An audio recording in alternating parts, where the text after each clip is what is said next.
Shalom and good day all, this is Tehillim29 back again. This time I'm doing an anime review on the anime of Shaman Kings, which I'll be covering the first 12 episodes, and I'll be addressing not the episodes but the arcs within that cover these episodes. And the first arc is pretty much the Yao Asakura introduction arc, to which we start off with encountering a character who also becomes a friend of Yao Asakura by the name of Manta.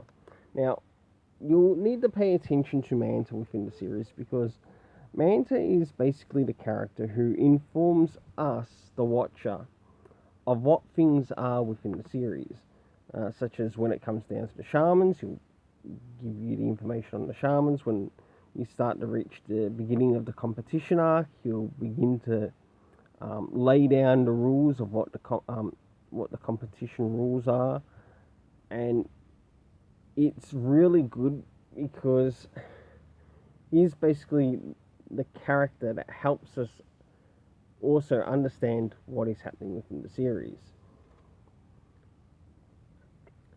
in certain parts of the series.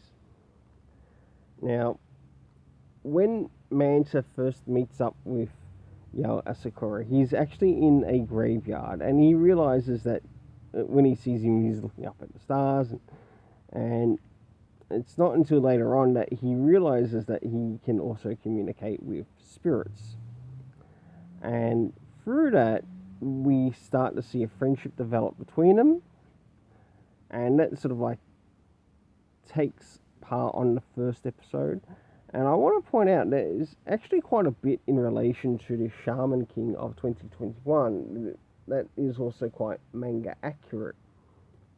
Manga accurate as to how far, I wouldn't be able to tell you that, because I'm presently reading through the manga. I'm reading through the second omnibus at the moment, and expecting the third. But as we move along the way, we start to move along into the next arc, which is the Wooden Sword Ryu arc. And in this, something happens around the character of Wooden Sword Ryu, and of course he sort of like plays in some part as a bit of a bully at one stage, but then that changes, and then he gets possessed by a spirit which is really interesting and really funny. And it really develops and grows. Then after he's been beaten, he sort of like goes on his own journey. And you soon see that later on.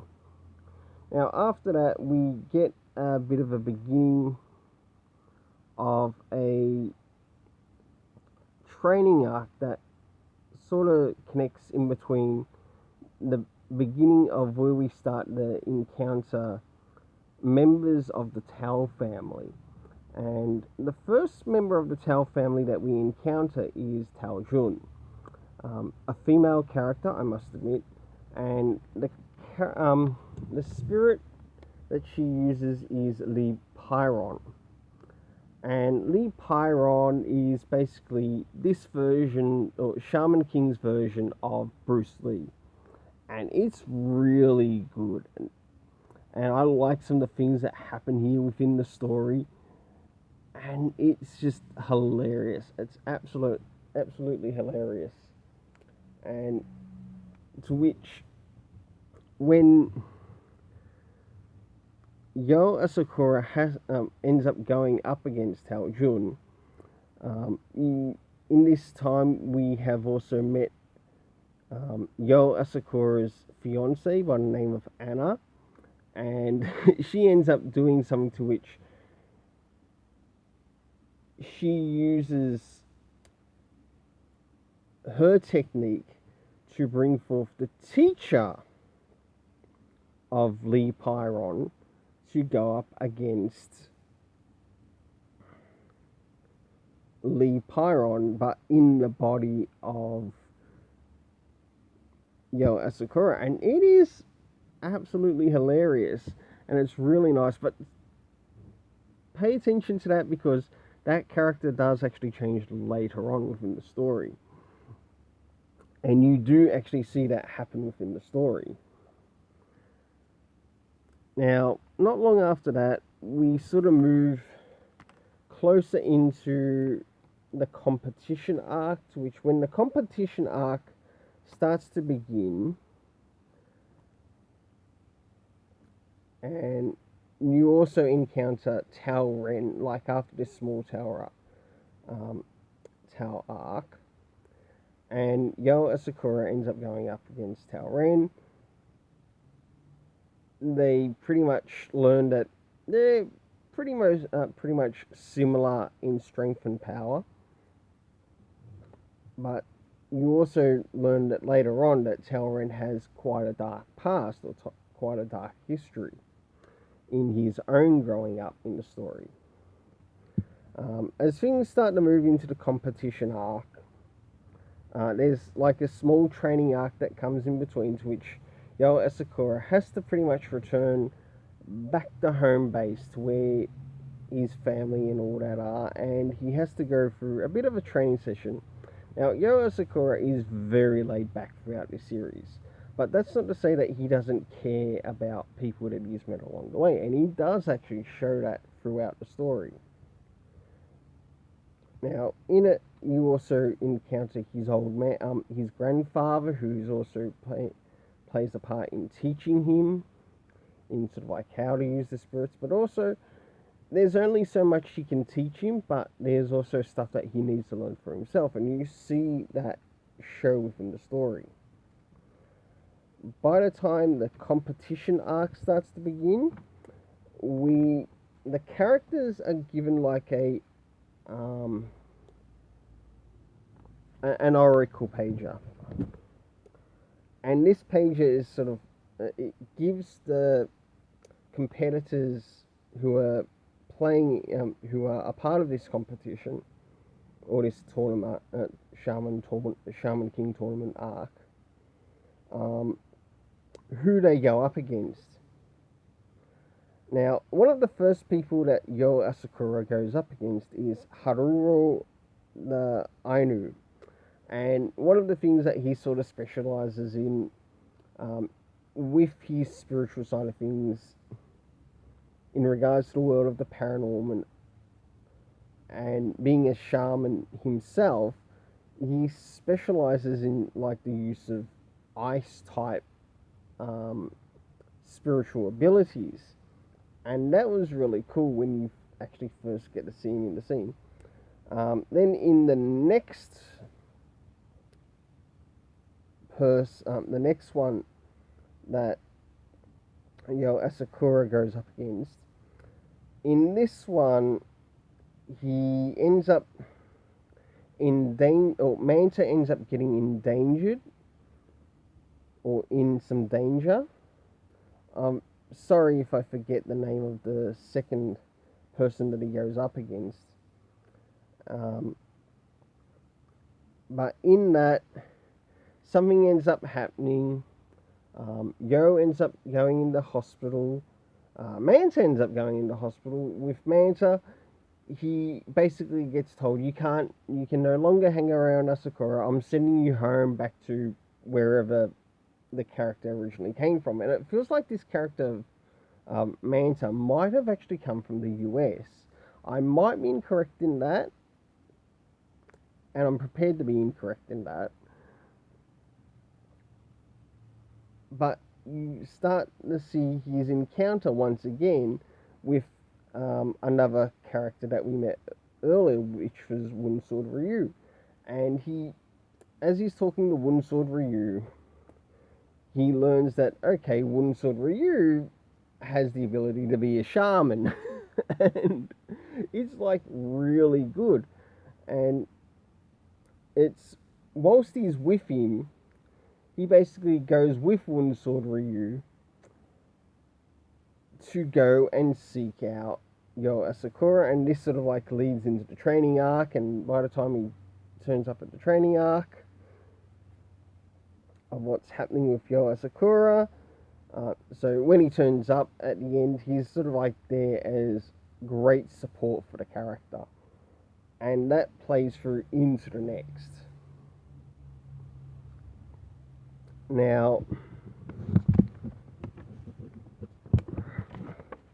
moving on to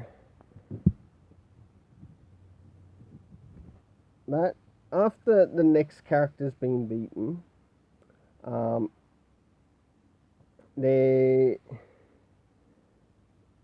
it's now a fight against Taoren and also Yo Asakura in one of the next rounds. And as this round goes through, and you also end up meeting the character known as Silver, who he himself is a Native American shaman, and he's basically left with a decision as to, okay, in this he's gotten to know both of the occupants, but the thing is, he's been told that he must be impartial. He cannot favor one over the other, even though, yes, he might like one over the other. And whilst their fight begins and ends up continuing,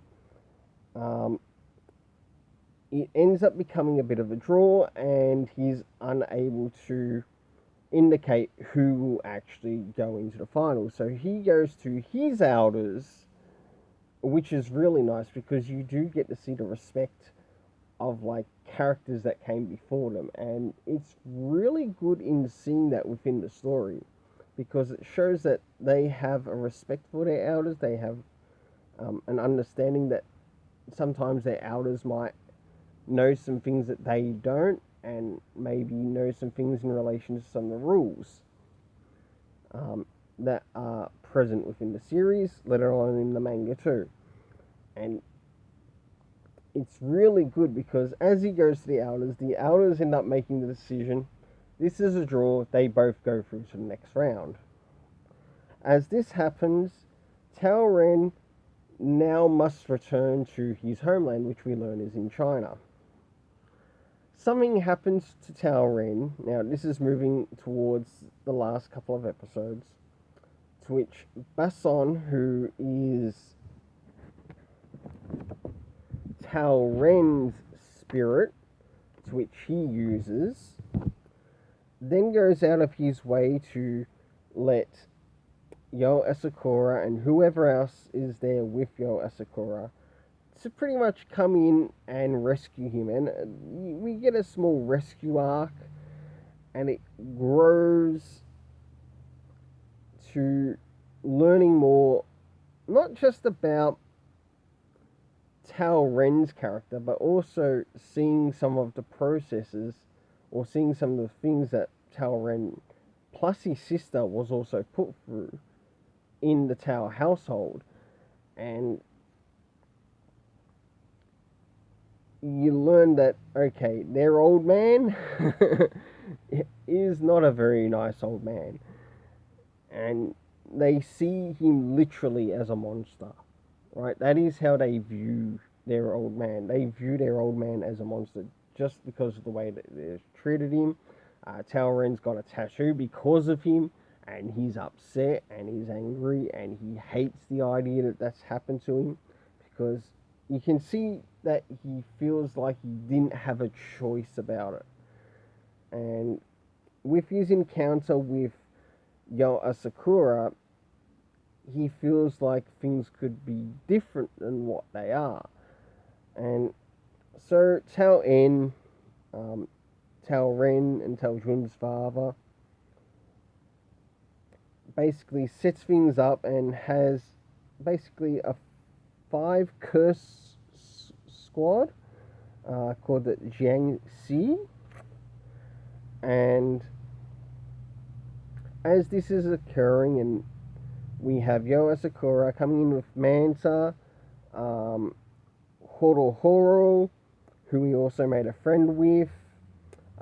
We also had Wunsword Ryu turn up, and that was really nice. That was really good. And as we go into the Tau castle of sorts.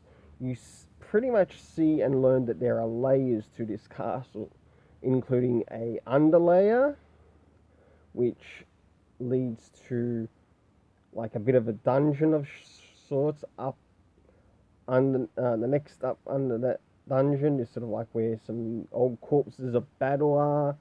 Next up, sort of like whoever they fight on the first level, whoever's on the next level, and it almost reminds you of Bruce Lee's Game of Death, just in the way how the story's been developed. And whilst Wun Sword Ryu and Horo are fighting sort of like some of the characters on one of the ground levels, Yo Asakura goes to the basement to rescue Tao Ren, and not only Tao Ren, but also helps to save his sister too. They get saved. He's appreciative of that, even though you can see that he's very stubborn, he's very set in his ways, and this shows throughout the series. As this continues, they soon eventually make their way up to the top level, to which they go up against his father. And as they start to go up against his father, he starts to call him out as weak because he's got friends to help him with this. And as he's seeing this, and yes, he does fight up against the character, we start to see that all this big build up, because when we see the character of Tao En, that's all an illusion. Like, the first part is all an illusion. The next part, after Tao Ren starts to see through that illusion, we start to see his father's real appearance. And as that starts to happen, his weaknesses get revealed. And it's really amazing how that comes across within the story. Like I said, this is a bit of a spoiler review, so yes, you will get spoilers. And not long after that, the battle stops, and surprise, surprise, Tao Ren's grandparents make an arrival. And you know what? They actually feel quite rapt that Tao Ren has actually turned up with some people who would practically now be considered his friends, and they end up having a bit of a dinner of sorts. And it basically sort of cuts the rest of that battle short, and I like that. As funny as it is, it worked. It really worked within the story.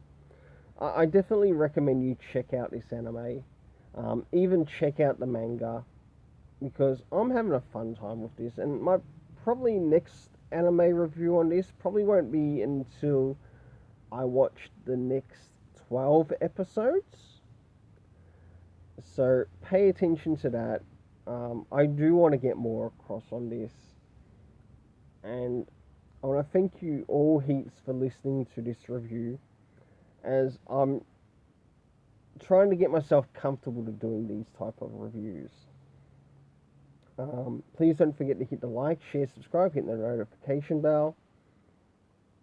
Until then, let's keep it colourful.